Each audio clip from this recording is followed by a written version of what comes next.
Hello, binders. As you may have seen, we have a very special guest today. But before that, we just want to say thank you for your support and to encourage you to like, subscribe, comment, and possibly join our Patreon. Yes, patreon.com/Third Eye Bind.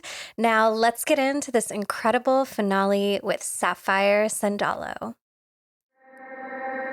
Hermes draw near, and to my prayer incline, in arts gymnastic and in fraud divine. Dire weapon of the tongue which men revere, be present, Hermes, and thyself plant here.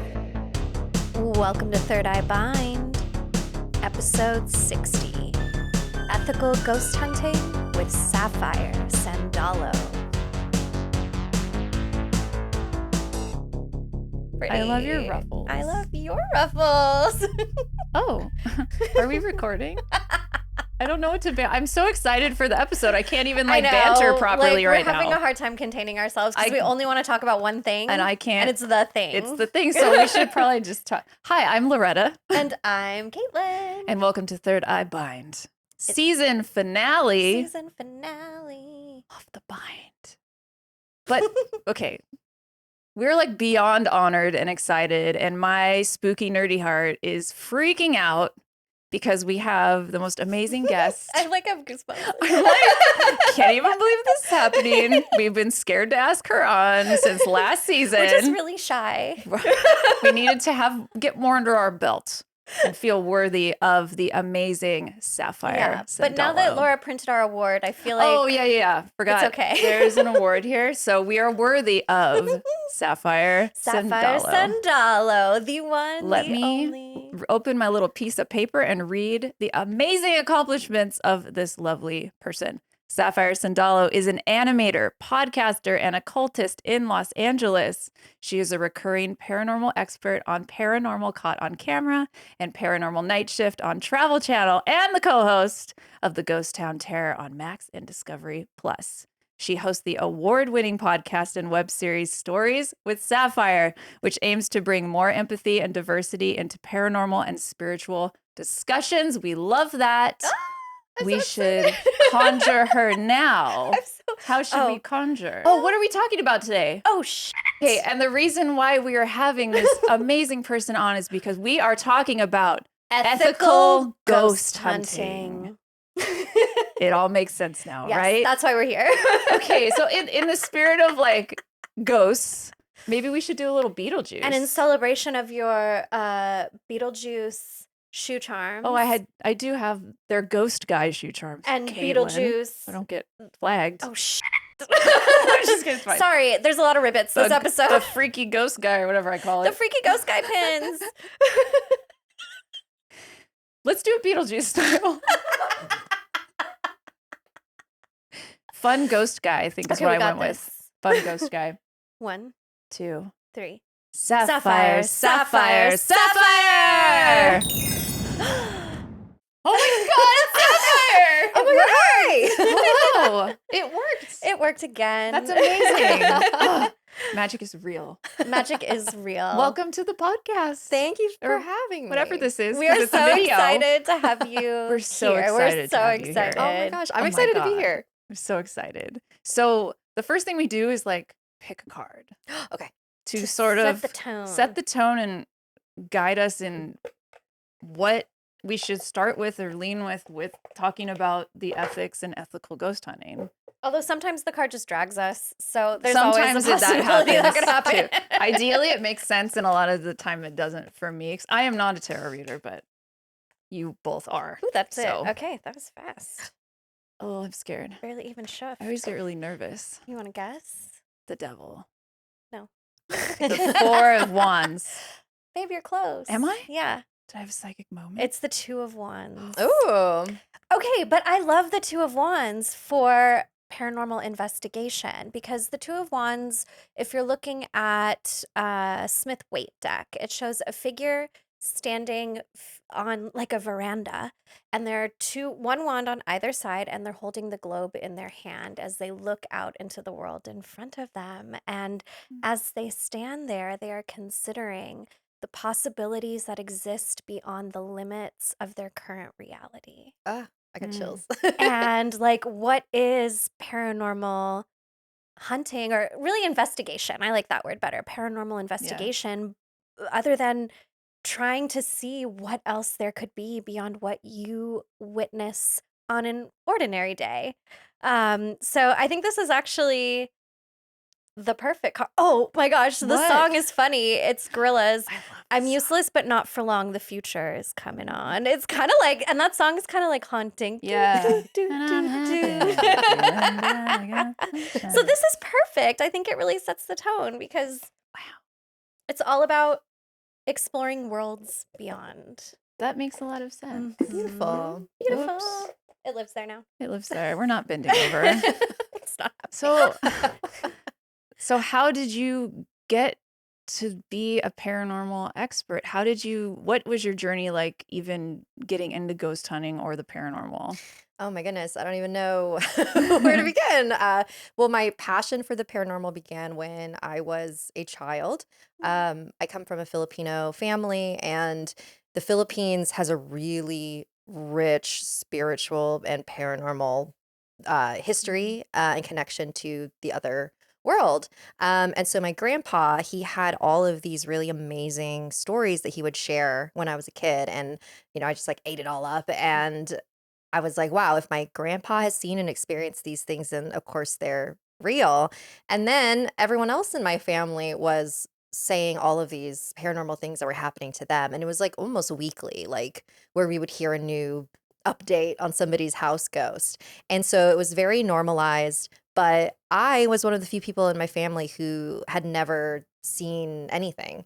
And I was like, how come it's not happening to me? And so that sort of started my obsession with learning more about it. I was like, how does this work? Like, why do some people experience this and I'm not? And like, I would just spend hours in the library reading about like astral projection and all of this stuff. And like, I would try to do it like in my house, and obviously like it never worked.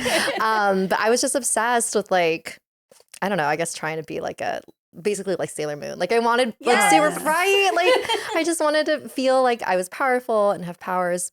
So I did go to school for, this is such a long convoluted It's answer. okay. Is that okay? We want to hear you We talk. want to hear you talk for as long as possible. Okay. Because so sometimes you're We are talking engaged. like, I'm still We are talking. deeply engaged. Okay. We are captivated.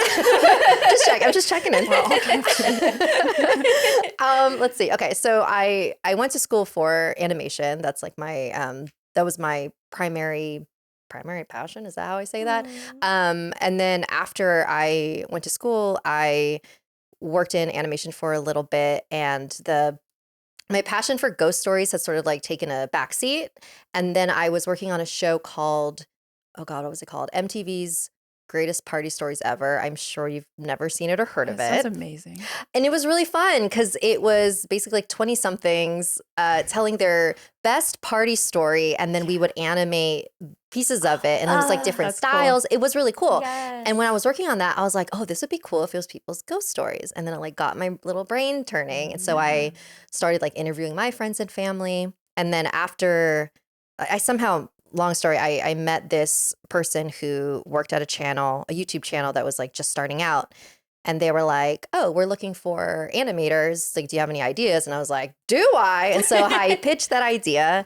And then that show, it's called Something Scary, and it blew up and it changed my life. And then it was because of that show, I was able to really focus on ghost stories and like making the paranormal my career. And it was from that show that like all these other opportunities came. So like Travel Channel reached out to me, and then that started that path. But yeah.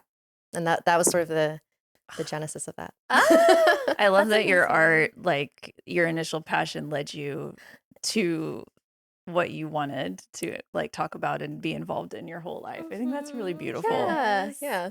When your passion and your intuition guide you.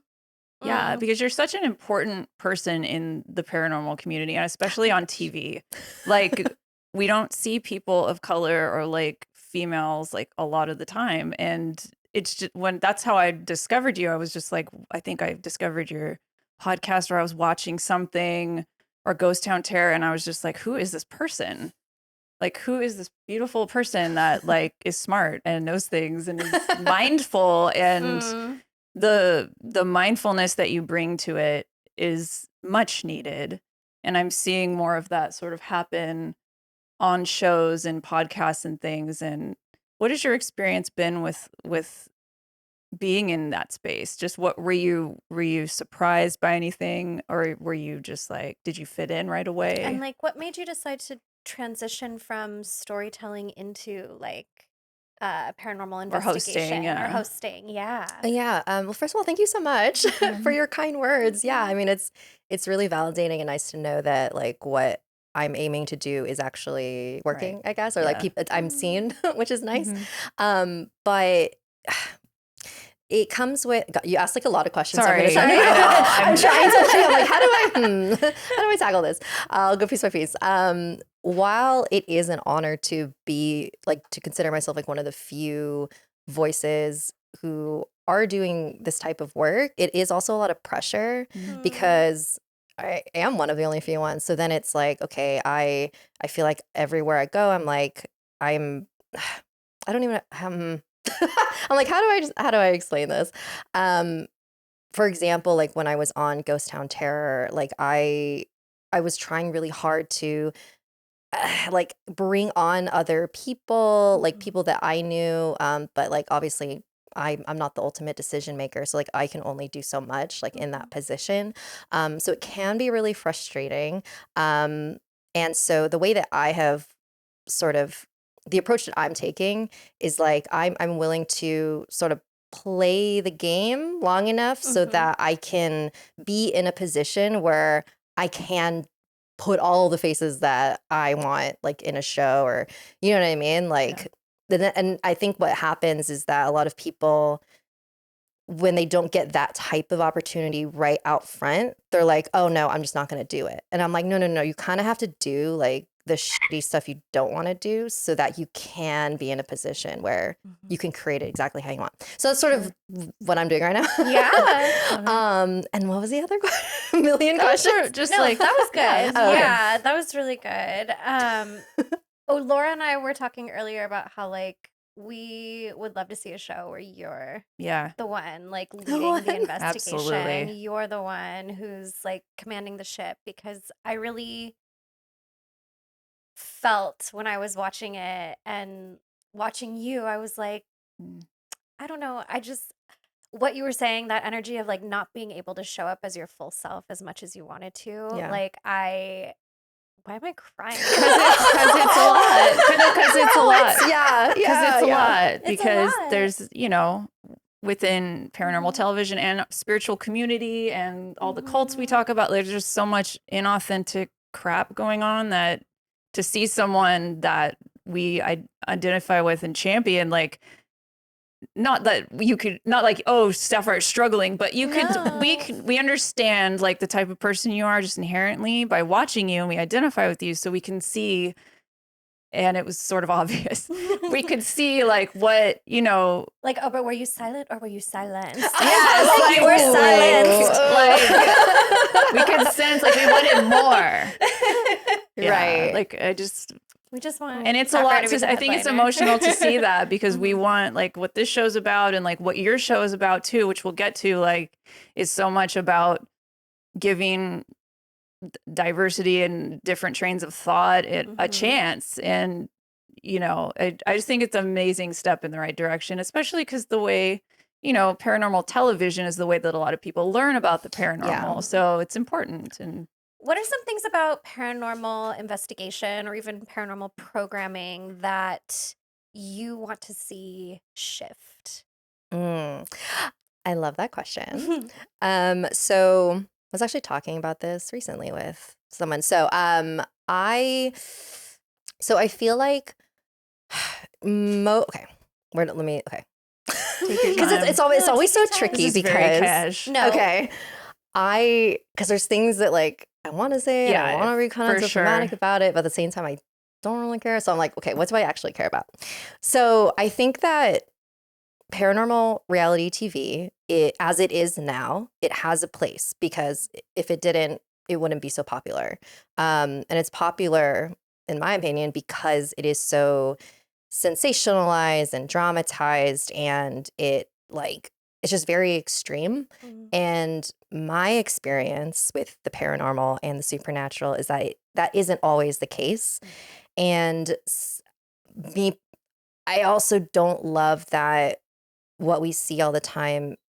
It's kind of like this us versus them attitude, right? Of like, well, this is, it's like you either get rid of something, or like something, like if something is happening to you, then it's automatically labeled as evil. Yeah. Or demonic. Right. And that's just not true. It's just not true. It's not true. And so I would personally love to see more programming that's focused on, okay, so how do we live in harmony with the spirits? How do we like learn how to coexist and share this space instead of just automatically calling everything a demon and bringing in a priest? Because it's like, that's one way to handle something, but there's other ways too. Right. Yes. Absolutely. And the way we treat those spirits when we're hunting them, which isn't, not Yeah, like that's uncomfortable. like, whoa, that's a little scary. Yeah. It's a little aggressive. It's that like Yeah, assertion of dominance over the other. It's like, it's very it is how you live in harmony. And I think that can be really interesting. And that's what I'm drawn to when I watch something, because you can kind of tell if something, for me as a viewer, if it's just like crappy bullshit, sensationalized, like, and that's fun to watch. But I'm very interested in like people that are trying to actually help the spirits as well, and not just the people, that are uncomfortable by their presences, right? Yeah. It's kind of goes back to that idea of like we all belong here. Like everyone, we're all here. So what are we going to do about it? Like how are we going to figure out how to coexist and live respectfully? And just because you don't understand someone doesn't mean that they don't have a right to exist too. And that applies to the dead as well, I think. And it really does a disservice to just label something a demon, which is not something that exists in all cultures. It really just like Or on all it's really continents. erasure. It just erases so many different cultures' beliefs by just saying that. Yeah. It's a little makes me a little sad. It's a little, it's a little patriarchal. What are some ways that you feel your work currently with Stories with Sapphire and the other things that you're doing are shifting the narrative?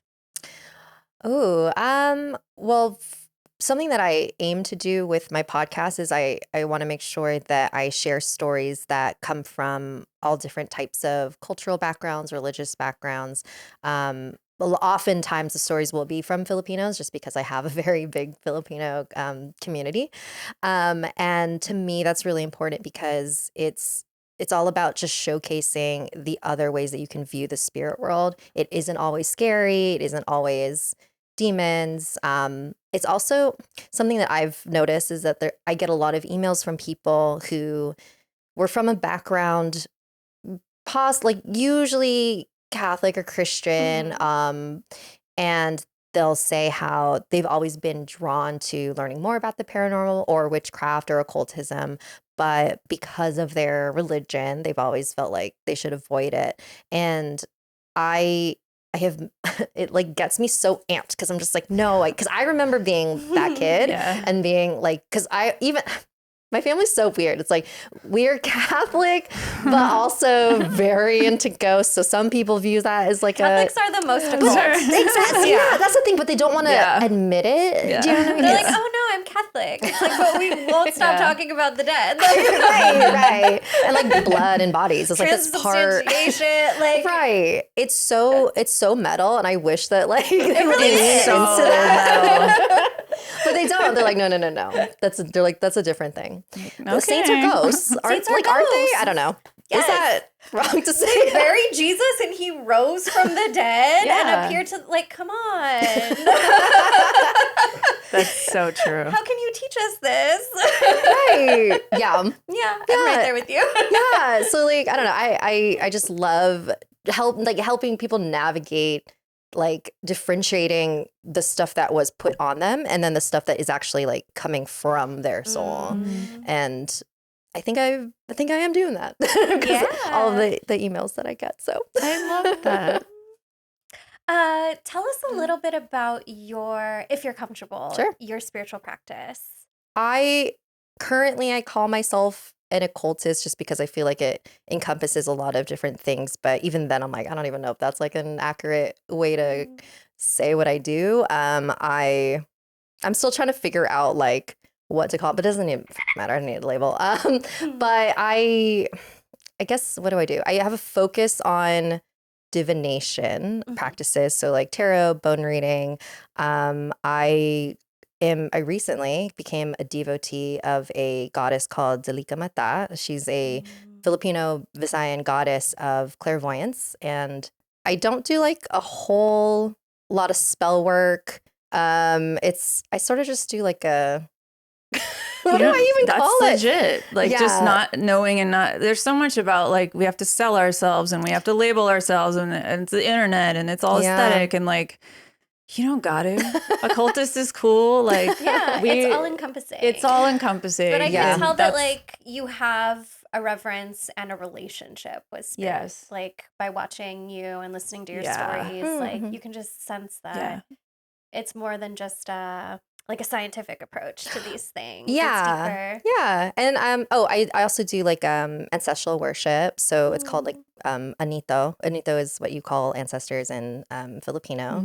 That has been like this year has been like a crazy year for this year? No, because this year's like been a month. This past year. This past year, my ancestors have been like showing up for me like crazy. So yeah, I work with them a lot. And then I also actually no, I don't want to talk about that. There's some stuff I do where I keep it a little bit. That's good. Totally fine. We support that. Sacredness of secrets. We support that. I was like, is this safe to share? I'm like, no. Totally fine. But yeah. You said something really interesting about, well, you did say many interesting things, but like the fact that you said something interesting about, I know. Take it in. About Sapphire's like obviously has a connection to spirit and an authentic curiosity and reverence. A reverence and I think that's what's missing from paranormal content is having people that are not only like representing different types of people and genders and cultures, but that have a reverence towards spirit. And like an openness and a kindness. Because it's very white male aggro a lot of the time, and I'm like, it's so like extreme. It's so dude, bro. Extreme. Just fun. So much Red Bull. So much Red Bull and like and provoking and hair gel. Hair gel and big tires and we're gonna come in. We're gonna ghost up. It's like, why are you so sad? It's like come out, bitch. Like it's just it's a lot. If I were a ghost, I wouldn't want to show up. That's what my sister said too. But I was like, if somebody like that showed up, I would just like rock their world. I'd be like, oh, you want to see scary? That probably happens for them when they go home, you know? Send you home in pee-pee pants. Yeah, I think that's important. I think it's all connected. The paranormal content we consume, how we respect respect magical practitioners in general. Like it's all, we need more witches and occultists on these shows in general. Like we have a lot of psychics, which are great. I know you both are seers. I am not, allegedly. I always say I'm not psychic. But like, there's a lot of that and that's wonderful. But like, let's get more cast of characters going on, like different. I would love to have you make a show that's you and just like a super group of people. We will sign, we will promote, we will show up in viewership numbers. Like, that would be such a beautiful thing to see. We need it. I know. I normally don't. I tell Laura this all the time. Like, I can't watch paranormal TV. Like, I don't listen to ghost story That's my thing. podcasts, like I'm just too sensitive to that stuff, mhm, and it's usually like it's too much for me. I'm like mhm. I can't. But when I was listening to your story, I was like, oh, I can listen to another one. Mm. I can listen to another Oh, yay. one. Like there's just that was exactly how I described it to someone else. I'm like, it's so reverent. Like I'm actually comfortable listening to this, and it's engaging, and it doesn't make me feel like I have to like cleanse immediately after. Oh, I'm glad. Right. Well, that is the purpose. I feel like my goal isn't, well, obviously people love like the scary stories, but my Mhm. goal isn't to like make you feel like you're haunted. Yeah. which Yeah. that's not the goal of the show. Not to but- scare you per se. Yeah. Yeah. No, But it's cool. it's really cool. What advice do you have for people who might be interested in exploring the paranormal on their own? Ooh. I would say find a group of people that you trust. Don't go into places alone, not really like knowing what you're doing. Like I would definitely advise against using like YouTube ghost hunters or TV ghost hunters as your sole resource for how to do this. I mean, some people are doing it great. Some people just don't use that as your only source. Is what I'm gonna say. I would. Well, here's the thing. So, Yeah. like, Tell us. So I personally believe that the best tool in an investigation is your own body and your own intuition. And if you truly want to have an experience, that is the way that it's going to happen for you, not with the external stuff. Like I treat the external things as sort of like a validation or confirmation of stuff, but like ultimately the experiences are all going to come through you in a way that cannot be captured on camera or through equipment.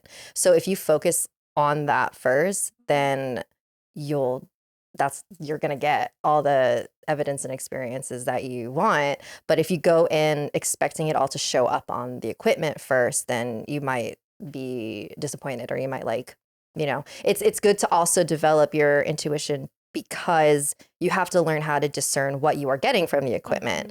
There's a lot of reasons equipment will go off that are not paranormal related. You also have to be familiar with that too. I think the reason why ghost hunting and paranormal investigation is so appealing to people is because it almost feels like a cheat code to get a spiritual experience. But I think, if you develop your relationship to energies first and then you go poking around, then it's like you actually know what's going on. So No shortcuts. yeah. Shortcuts. Per usual. Per usual.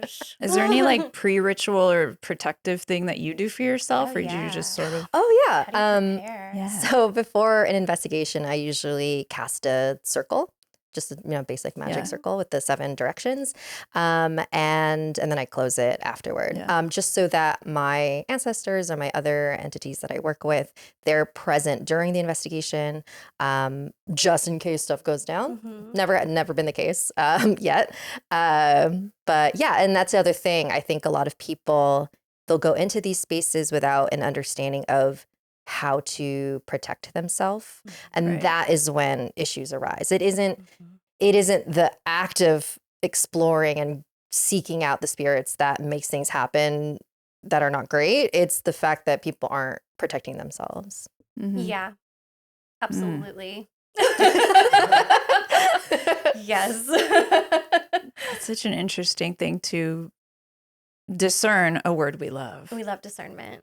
To discern like what a spirit is and how it's like, like you said, everyone wants to cast them away and move them on. And it's like, well, when does that become the only option left? And when is it? It's just interesting how you would talk to a client about, working with the spirit. I find a lot of the time on these shows, the solution is to just talk to the spirit simply. Very simple solutions that people just don't think of. More often than not, the dead just want to be seen Yeah, acknowledged. or acknowledged. Just or, give me a cup of coffee and shut up, Yeah. and I'll leave you alone. I'm just Truly, hungry. yeah. I do a lot of exorcism work for people and for homes. And more often than not, it's a situation of learning how to cohabitate and to live respectfully on stolen land. Yeah. Yeah. And, Yeah. most people are like, but I'm a good person. I don't like it. I'm the exception. It's like, Mm. right. Like, but we all still live here and Right. we still live on top of history. And so Yeah. we have to find ways to honor that history. Like address that Mhm. first, Yeah. because there's, it's just so tangible. It's Yeah. like we can't just ignore that part of it when you're ghost hunting. Have you ever like had conflict with that, with like sensing like that it might be a native thing and then it ends up like not being, or the it didn't want to be like, it's just such a, have you ever run into any native like that you believe to be a native spirit? Not that's coming to mind right now. Right. I will say though, and I mentioned this on my podcast at some point, when I was in Montana for Ghost Town Terror, and we were coming up with theories as to like why this place is haunted, and the idea of maybe the land itself is angry, and there's a lot of reasons for it to be angry. Like that area was torn up and just decimated and ruined. It's really, really sad. Wow. And so I remember telling production, like, if we're going to talk about that, we should probably bring a native person on who's like a member of the tribe who knows this land. And they were like, well, the network doesn't love like talking about like native stuff, like, because then it's like it brings up the whole stereotype of like, Native American burial ground. And I was kind of like, but then that's why we bring them on, so that we don't do the stereotype. that. And also Yeah, but they're just like, no, we just want to avoid controversy. And I was like, that doesn't make any sense, but okay. That's interesting. Okay, Yeah. so when I was watching the show, I was thinking back quite a bit to your Stories with Sapphire episode when you had those Indigenous brothers or medicine men, and they were talking about like early spirits and like monsters, and it made me also think about like different Indigenous cosmologies around the world who like before humans, there's monsters, and we still have the echoes of that. And the whole time I was watching Ghost Town Terror, I was like, like there's a mine, like we've unearthed things. Yeah. That's very interesting. But yeah, that makes sense. What you're saying, I'm like, I remember that episode. That was a great episode of your podcast, and I would love to see them like have their own show. About just that. Yes, absolutely. What are their What are their names again? Sean Clenn and Hero. We love you, and please have your own show. that was such a good Yes. episode. What are some of your favorite episodes? Yeah, what are your favorite Of my podcast? Yeah. or other shows that you like, or other content you recommend, Let's see. or people to follow? Well, one of my favorite episodes I've ever done was the one called Doula for Death, which was season 3, I think. One of like the earlier ones that I did, and I interviewed my friend's mom, who is a doctor, but she's incredibly intuitive too. So she's got the science and the intuition going on. So she had just a really interesting perspective on life and death. So that was like one of my favorite episodes to do. And also my interview with Manong Lane Wilkin, who did my batok. And if you're listening, you can't see, but my Filipino ritual really tattoo beautiful. on my arm. This is all like protective imagery. So this was part of like how I protect myself in paranormal spaces. I love your podcast, though. I do. Thank you. Me too. I I listen really to appreciate probably it. every episode, and I like binged all week. I was like, oh, yeah, another one. no, it's great. I like hearing people tell their own stories. You have a really good speaking voice. I too. need Oh to my gosh, thank very you. good Yeah, speaking voice. yeah. It's very like, oh yes, like enchanting. Yeah, Yeah, it's very It's very enchanting. enchanting. Oh, I'm glad. Yeah, It's very It's funny, like enchanting. my conversational voice is so different from my podcast Yeah. voice, I think. Yeah. So sometimes people are like confused, like, wait, what? Like, That's how is my this the same radio person? voice. Yeah, like that's a different person recording. I don't even know her. I love that. What kind of things do you like to listen to? Yeah, what do you like to watch? listen to? Yeah. Oh my God. What do I listen to? What's your Spotify day list right now? Okay, so right now I'm really into the Handsome Pod.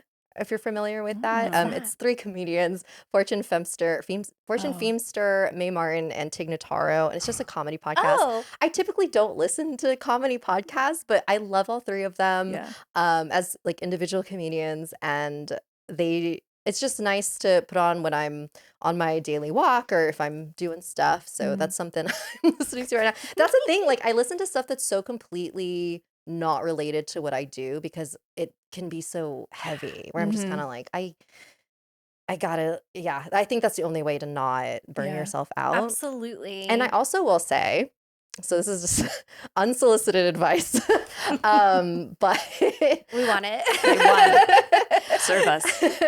So, like, if you are a creator or an artist of any kind, I highly recommend taking up interest in things that have nothing to do with the thing that you're doing because it will make your art that much more unique and special. Because there's so many people who they will only consume the thing that they're doing. So, like, for example, if you want to make horror movies, so you only watch horror movies and you consume like horror podcasts, but then other horror things that exist already are influencing what you make instead of you bringing something entirely new to the Mhm. place. So, like, for me, I always make sure that I'm like just learning about other stuff, and because I feel like that will make my work that much more unique to me. Yeah. Absolutely. I feel like that really Yes. applies to the theme of this episode too. It's like, don't just go for one narrative. Don't just watch one thing. Watch many different Yeah. things. Consume different things, and that'll inform your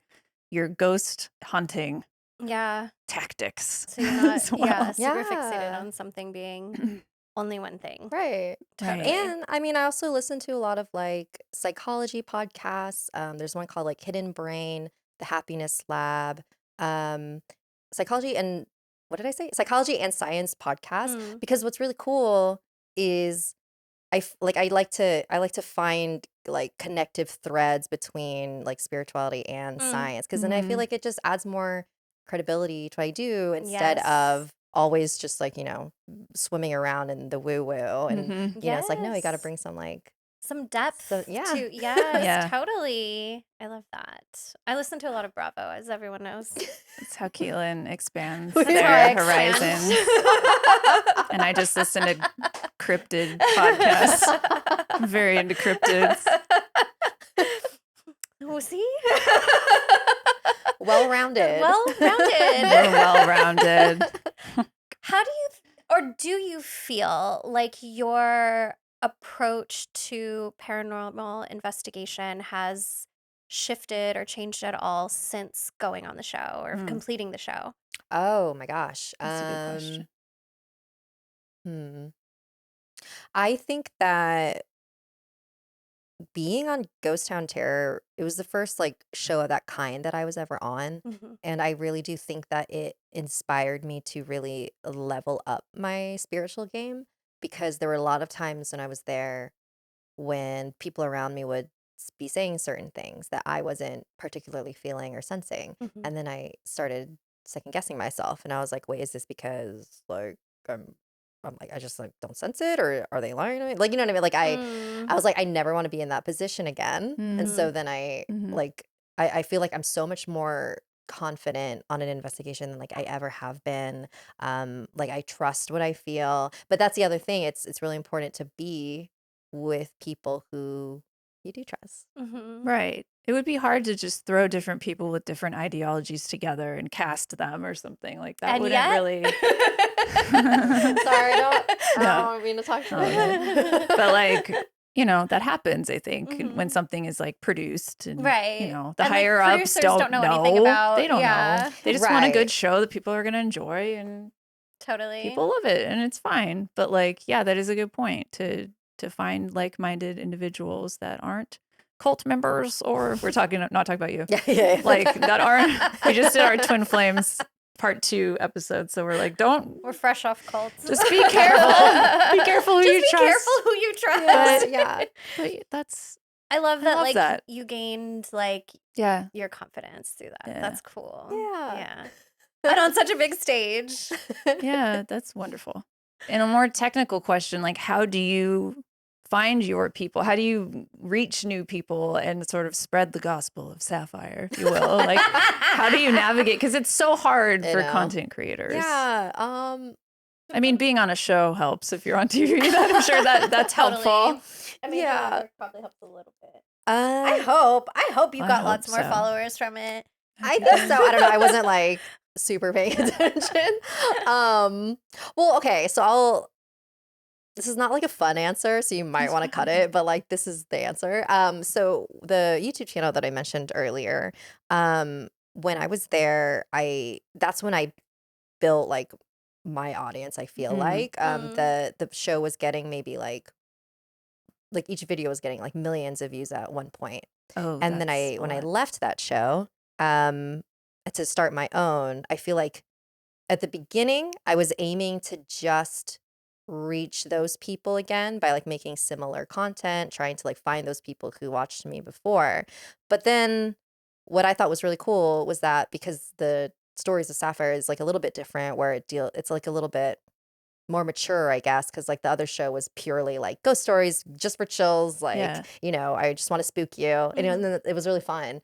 But then this one I was like, I want it to be like a little bit deeper. And then what started happening is that like a whole new audience started finding the show. Mhm. And what's really cool is like, I mean, Filipinos show up for each other. So, I Yeah. mean, just the Yes. fact that I'm Filipino, like all the Filipinos Yeah. are like sharing me. It's amazing. Yeah. It's community. Yeah. It's beautiful. So, yes, that's my answer. It's Filipinos. It's Filipinos. Shout Keeping out. it. Got big families. Yeah. Well, actually, the Philippines is apparently the most online country in the world. Really? Yeah, I don't know Cool. how they know that, but I yeah. love that for them. Well, I mean, it's a blessing and a curse, Yeah. I feel like. Yeah. Totally. How did you get into bone reading? Oh We're my going to gosh, segue That's into a the bone good reading. question. Yeah. What is bone I'm so reading? curious. Yes, osteomancy. So, bone reading, the way that I do it, I guess you could call it more charmomancy because it's a mix of bones and charms and little Oh trinkets. my God. And so all of the items represent different things. And so I toss them onto a mat and then I interpret how they interact with each other. And the first time I saw it done was my friend Rani Agogo. Shout out to Rani. She's amazing. She's helped me so much on my journey. She's a initiated priestess and spiritual medium, badass. But yeah, she introduced me to it and I was just like so drawn to it. I was just like, what is this? And Oh, she wow. gave me tips and I kind of learned like by watching her do it for me. And then she like gifted me a couple like bones and stuff to like start with. But what I really like about it is that it's really good for, what's the word I'm looking for? Like it is so reliant on just your intuition. Like you attach the meaning to like all of this stuff. And Mhm. of course there's traditional meanings for certain items, but like I sort of infused it with things that are not traditional. Like there's these little like Filipino charms in there, like a little bucket, like I don't know if you're familiar with the kabo, but it's like a Filipino, but yeah. Yeah, you use it to like clean your butt after you poop. So for me, that represents like the shit that you need to clean out of your life, Yes. So like stuff I like love that so much. I'm obsessed. I love it. And that's something you offer, right? Yes. That's amazing. Yeah, folks can book bone reading and then tarot And too, tarot. right? Yeah. Yes. Or I like intuitively. So the way that I do my sessions is I like to start with the bone reading because it'll just like get us talking. Mm. It's just like to me, I treat it as a conversation starter, and then from there you can get a little bit more specific about questions you want to ask, and then I just pull one of my oracle decks depending on what I feel like will answer the question. So That's cool. and often using yours. Oh, really? Oh. Oh my God. Like I'll use the song one if they mentioned that they're Oh, into music, and that's I'll use awesome. like the food one if they mention they like cooking. Oh, and the stuff. food. Love it. Underrated. I love the food one. It's underrated. Oh my gosh. So how can people support you and find your content? Yes. So my podcast is called Stories with Sapphire. It's available wherever you listen to podcasts. I also have a YouTube channel where I post videos of the podcast, but then also I also do original horror stories that have animation. So I'm still doing animation. Yes. Where else can you find me? I'm not really active on any social media other than Instagram. So you can follow me. I think I'm Sapphire _Sandalo. And then you can book a reading with me at storieswithsapphire.com. The link in your bio as well. Yes. Mhm. Thank Amazing. you so much, Thank you so much Sapphire. for This being has Thanks for been having so me. amazing. Thank you to for have everything you here. do, and just we're so huge cool. fans. Oh Yes, my you're God. very cool. We're really excited to see what you do next. We really are. really. Yes. We'll just be like, wow. We're rooting for you. we're rooting for Thank you. you. Yes. No, thank like that really that warms my heart. Yes. Yeah. Thank you so Yeah. much for all your kind words and for having me and for all your support. I really appreciate it. Thank you for listening to Third Eye Bind. Be sure to leave us a message on the Third Eye line. Bye. Bye-bye. See you next season. Thank you so much for listening. You can follow the podcast at Third Eye Bind Pod on Instagram. There, submit your questions via the Third Eye line by sending us a voice message or text DM. The show is available wherever you listen to podcasts and for you to watch on YouTube. Get early access to episodes and even monthly one-on-one sessions with us by joining our Patreon. Find us at patreon.com/thirdeyebind. Third Eye Bind is produced and edited by Mike Realm. Hosted by Caitlin Grania and Loretta Wong. Music by Mike Realm. Set design by Loretta Wong. You can find Loretta on Instagram at LadyMoonCo and Caitlin at caitlin.grania.